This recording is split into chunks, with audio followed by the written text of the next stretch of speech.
Hi, everybody. I'm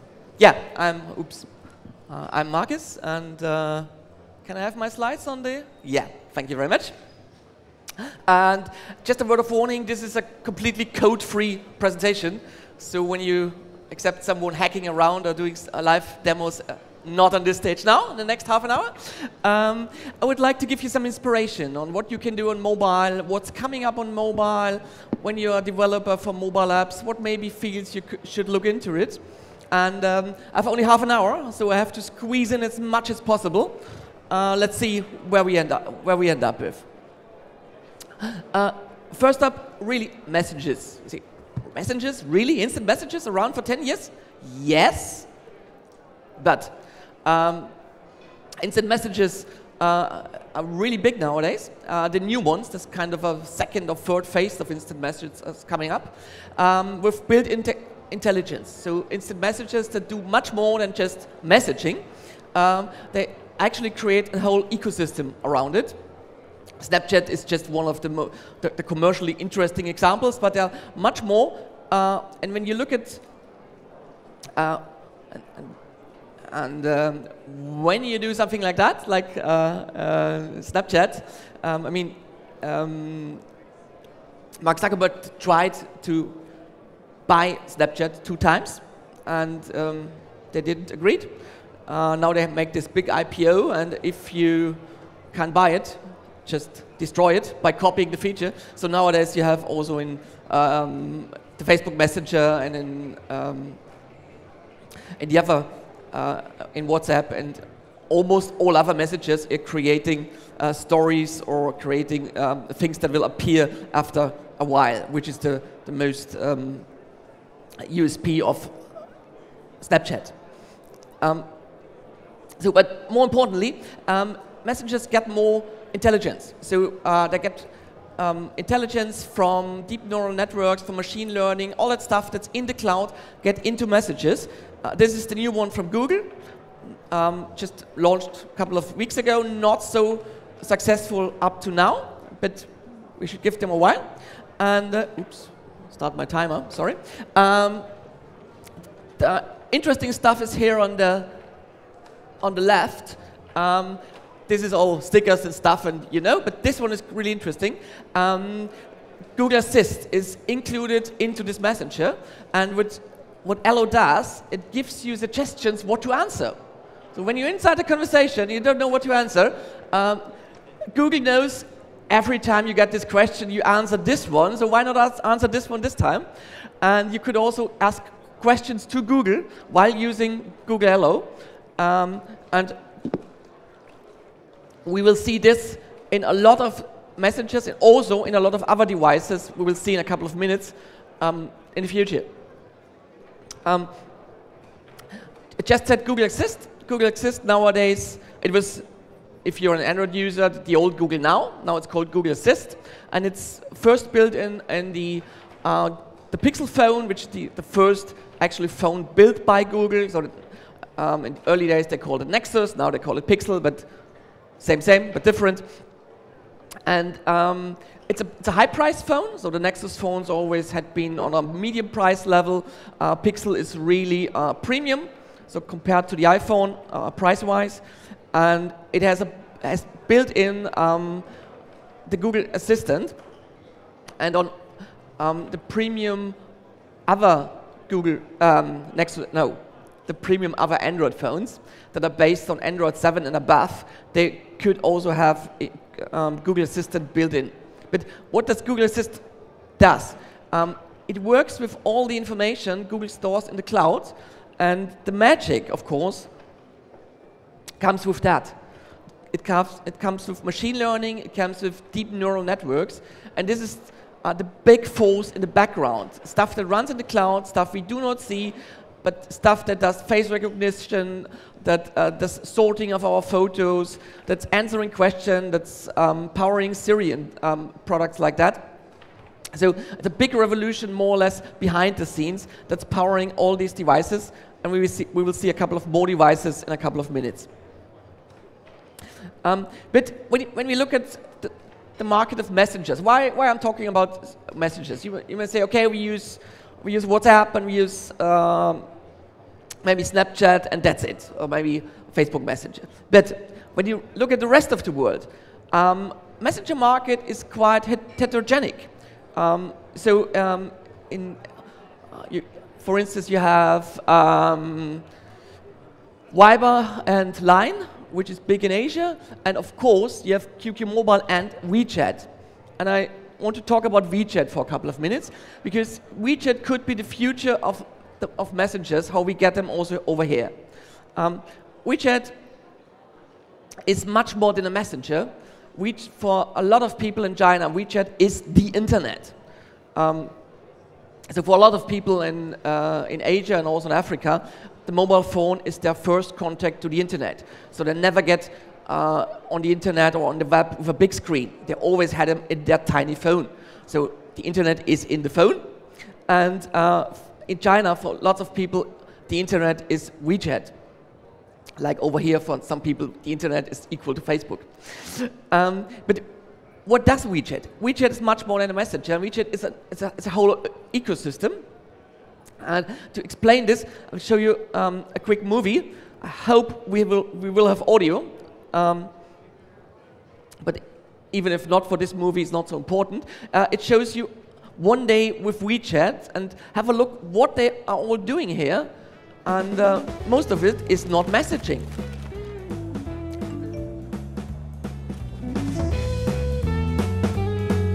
So this is something similar to Twitter. So they just browse through their timeline, built in WeChat.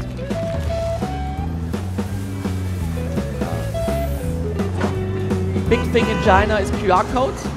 Not so much over here, but in China, because of the characters, very important thing. Built-in QR code reader. News. Driving to work, they're reading the news on WeChat.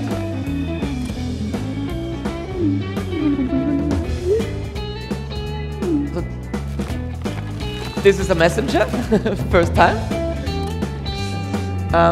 It has a built-in store for goods and also for games, completely built in. Micropayment is not an issue at all in China. Almost all micropayment runs through WeChat over there. And it works compared to us.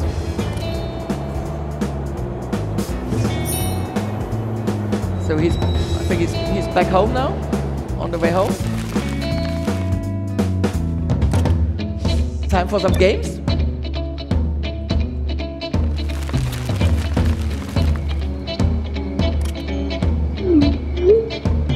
And now finally messaging. At the end of the day, finally messaging. I'm not sure that we will see this in that extent over here, but all the big messenger companies try to integrate as much as possible external features to keep people in the messenger, spending more time inside the messenger.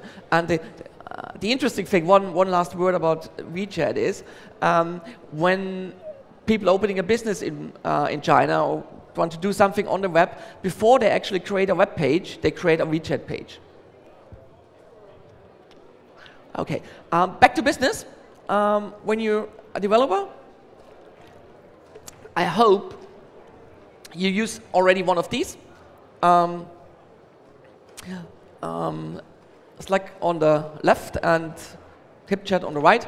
I would recommend the left one because it's an excellent tool for communication. It adds a meta dimension to it, so all your news, all your messages, all your information stay in the original application, but you get alerted via Slack. And HipChat is a bit more technical. It's from Atlassian, and of course it integrates perfectly with all the Atlassian tools, Jira, Confluence, and so on. If you haven't tried one of these, I would like to encourage you to do so. It's really a neat, really helpful tool, especially when working together in teams.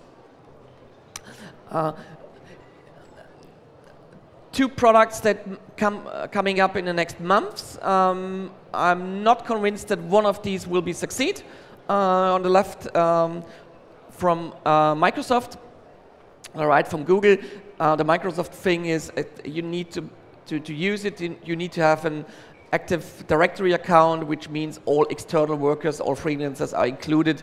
And this is a reason why I don't think it will make it to the big market.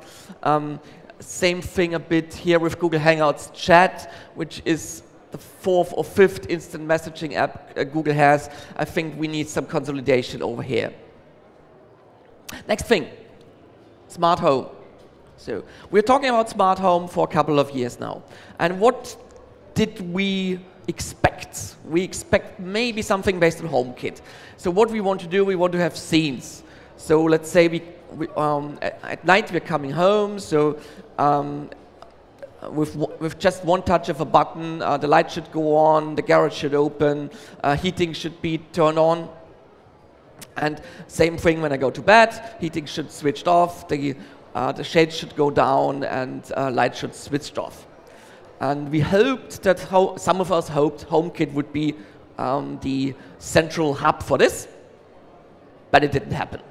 Apple ruined it. I think HomeKit is around since iOS 7 or 8. Nothing happened for 2 years. And all of a sudden, someone else jumped into the game. Someone not all of us may expect, Amazon. Amazon Echo, which is actually a kind of a loudspeaker, basically, but with Alexa built-in, with voice recognition. And the smart thing Amazon did is to open Alexa for developers. So if you have an IoT product or a smart home product or something like that, you can develop a skill for Alexa. And there are lots of skills already on the market. And you can connect almost any smart home device nowadays to Alexa. And then you can just say, Alexa, switch off the light. And when you have a Philips Hue, Alexa will switch off your light. There is another one we should look at, which is Google Home. It was actually before Alexa, but only available in the US. Alexa was rolled out worldwide earlier, and it is kind of closed. So up to now, you can't develop for Google Home, but Google knows much more about you than Amazon does. Amazon knows what you're buying, Google knows what you're thinking. What Google Home could be, and what also these other competitors may be able to do in the future, we have a look in this short video. Okay, Google, play the morning playlist. Okay, playing morning playlist. Okay, Google, play music in all rooms.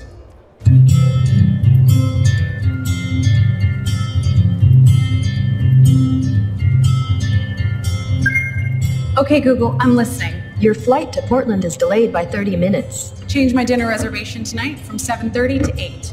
Your reservation at Andina is now confirmed for 8 p.m. Hey Google, text Louise, flight is delayed, dinner moved to 8. Okay, message sent. Morning. Morning. Hey Google, turn the lights on in Kevin's room. I thought you finished that already. I forgot. Okay, Google, what's apples in Spanish? Manzanas. Hey Google, has my package shipped? Yes, it's already shipped. It'll arrive tomorrow. Ooh, is that for me? Maybe. Interesting. Okay, Google, how many stars are in our galaxy?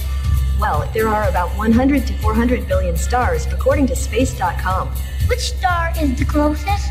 According to NASA, the nearest star system is Alpha Centauri. Can you show me what it looks like on the TV? Okay, Google, how's the traffic from Pebble Rock School to the airport? Your normal route has heavy traffic. There's a faster one that'll take about 35 minutes. I've sent it to your phone. Okay. Go! Dad!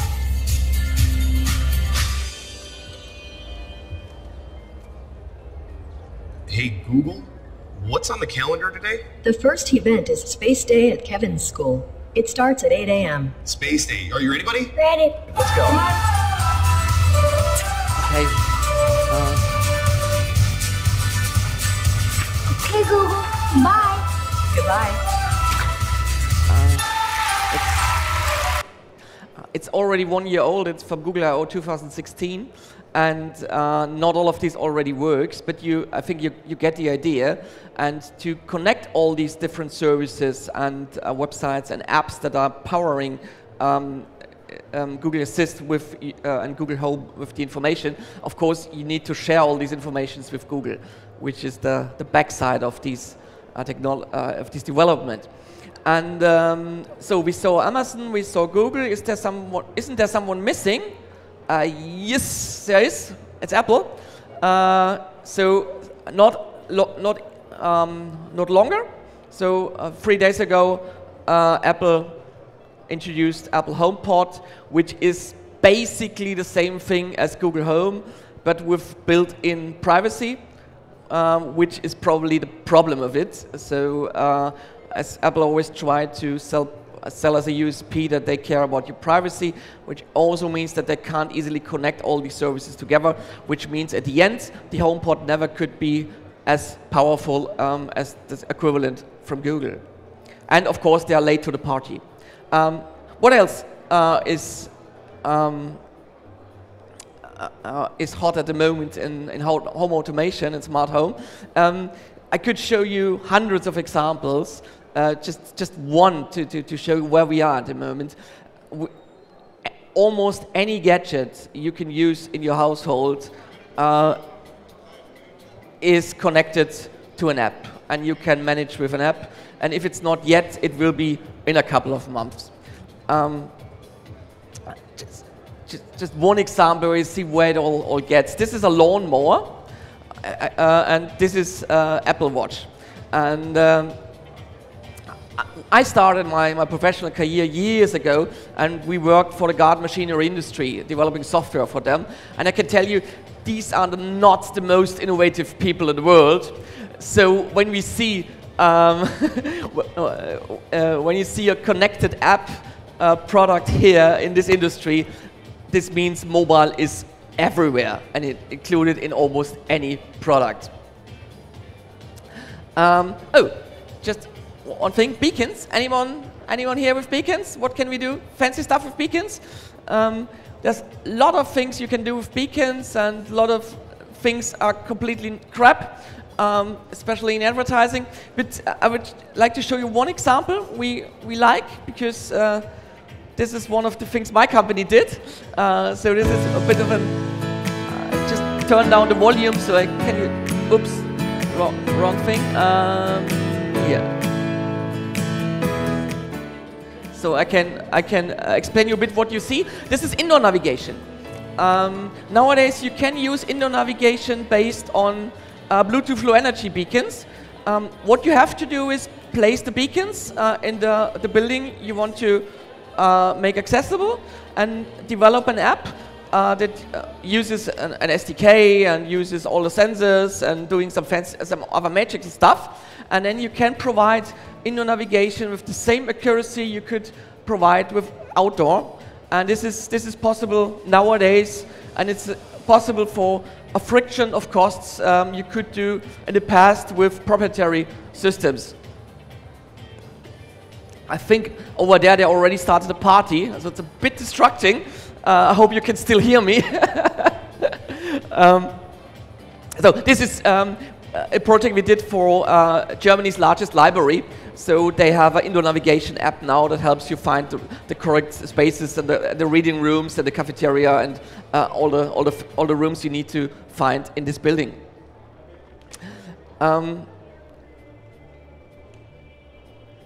Next up, healthcare. If you think about developing an app or doing a startup or something, you want to do something in the mobile sector, healthcare is one of the most interesting markets at the moment, because you have always a hardware attached, and most of the times you also have a service attached. And this is where the money could come from. Show you two examples.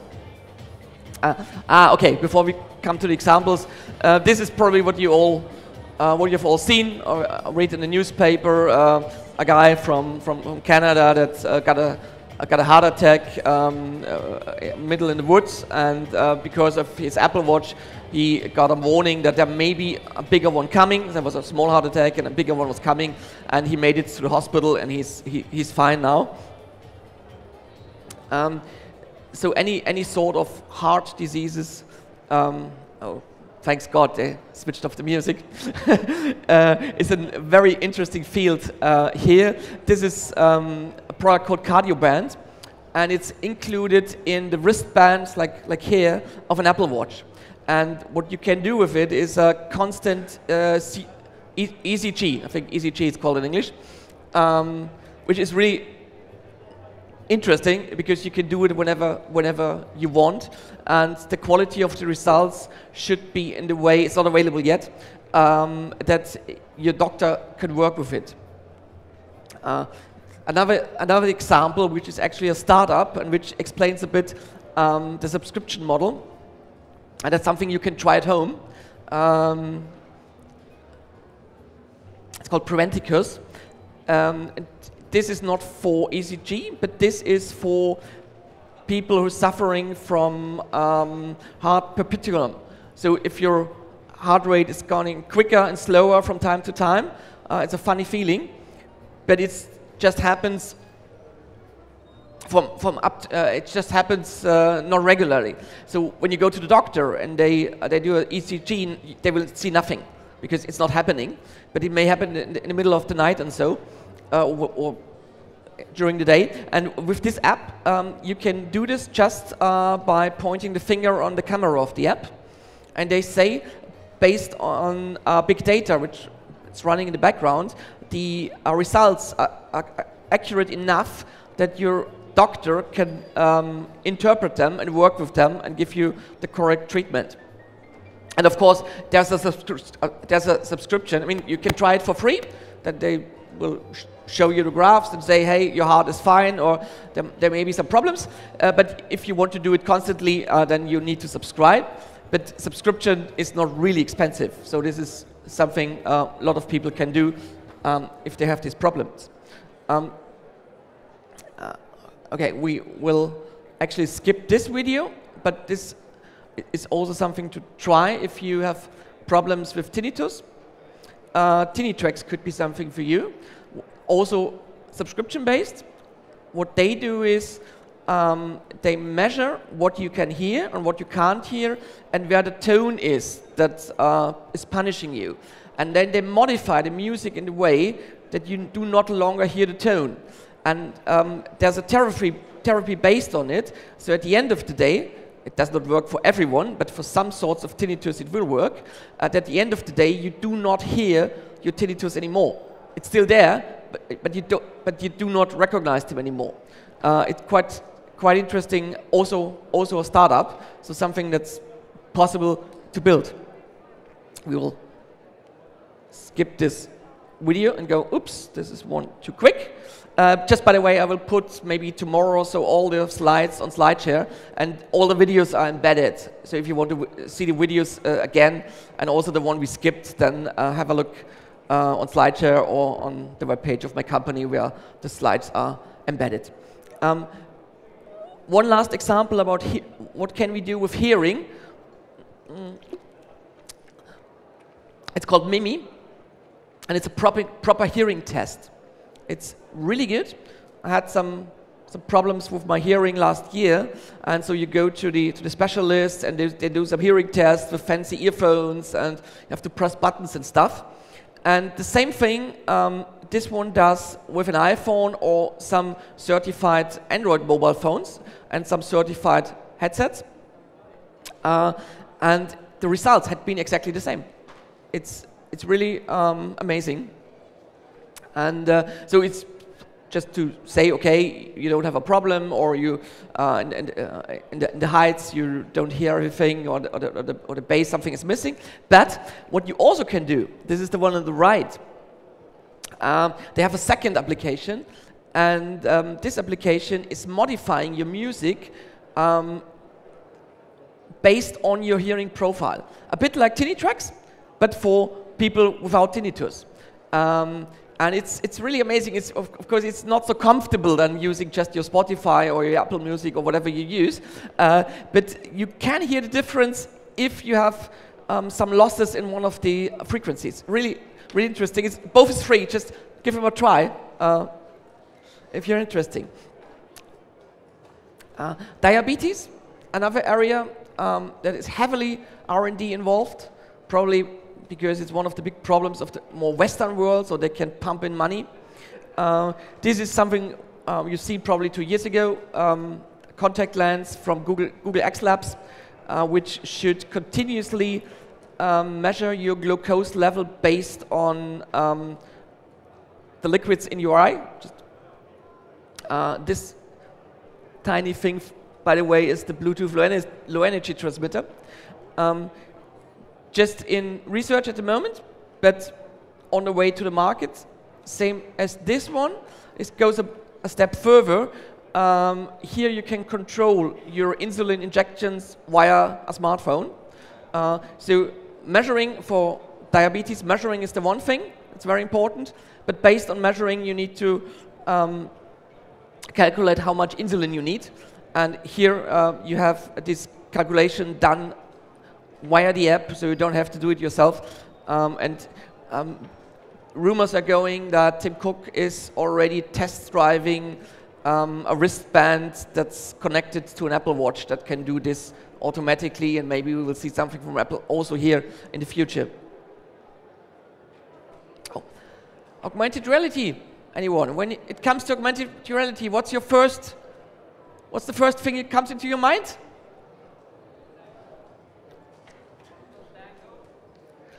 Not bad, but probably it's that. For most of people, it's Pokemon Go. Of course, this is an old slide. This is an old screenshot. I'm on 34 now. Okay. Pokemon Go. Yeah, augmented reality is here for a long time, and now this is for you. Google Project Tango, or nowadays without the project, is a quite interesting thing, but you need some special hardware. So in the phone are RGBD cameras and depth sensors and spatial cameras. So with the phone you can measure the room without a hotspot, without footprinting. And so you could do things like indoor navigation, or also augmented reality, things like this one, out of the box, more or less. But you need special hardware. So this only works at the moment. I think there are 2 models on the market, one from Lenovo, one from Asus. But maybe we will see more hardware coming up next. And then it's really, really easy to do augmented reality because it's built in already, and you get an SDK from Google. So this is a really old tweet. You don't have to understand it. It's 2 years. It's one of my tweets from 2 years ago. This was when I tweeted this when Apple bought Metaio. Metaio was the market leader in augmented reality technology. Also, a company we worked with, and we built a couple of apps based on their SDK. And what happened, what I predicted to happen, is they got offline immediately. You couldn't download the SDK anymore. No support anymore. It was just a black hole, and everything is in the hole, and no communication anymore. And I said, okay, let's wait for 2 years, and then this will be included in one or the other Apple product. And this is what happened 3 days ago. It's called ARKit. Unfortunately, iOS only, which the original Metaio stuff was for both platforms, but this is iOS only. And which means in iOS 11, augmented reality is built in. And based on ARKit, you can develop AR apps quite easily. And I guess there's a small documentation already online, and there was a video from WWDC yesterday. But from what you can see now, it's more or less as powerful as the Metaio one was, and the Metaio one was really powerful.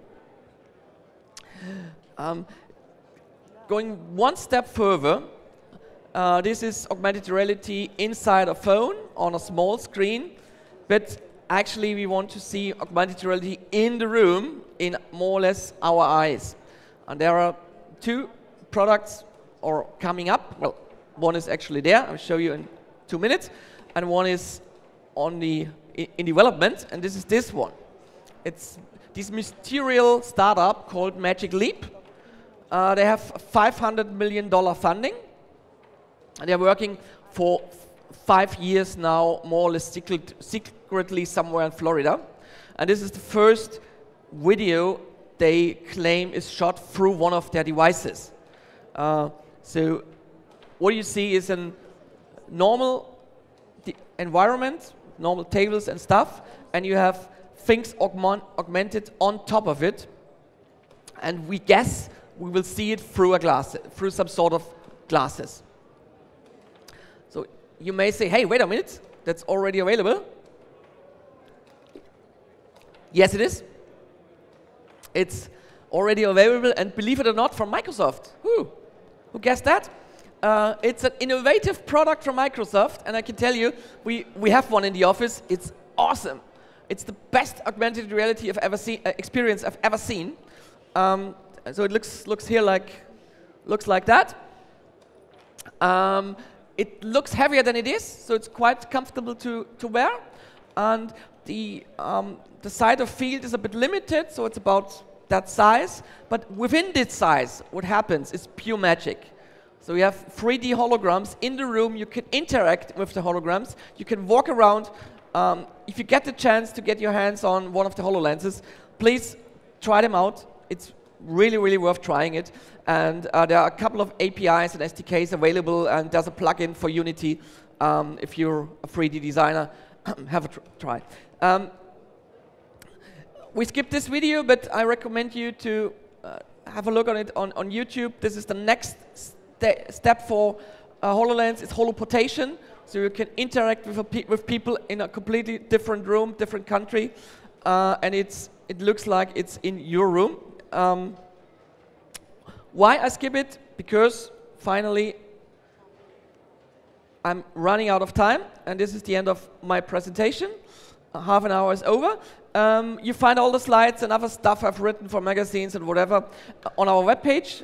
Unfortunately, most of it is in German, but maybe you speak German. Some of it is in English. As soon as I have a stable Wi-Fi, I will upload the presentation to SlideShare. The link is on the webpage or just on SlideShare. And if you want to talk to me, I'm here for a while, also on the party. Thank you. Thank you, Markus. Thank you. You can also have a time at the lounge, and maybe people will approach you for questions over there at the lounge. Sorry, I can't hear. I said that maybe you'll also have some spare time at the lounge today, yes, so people can join you there. Yeah, just approach me. I'm around for a while. Thank you.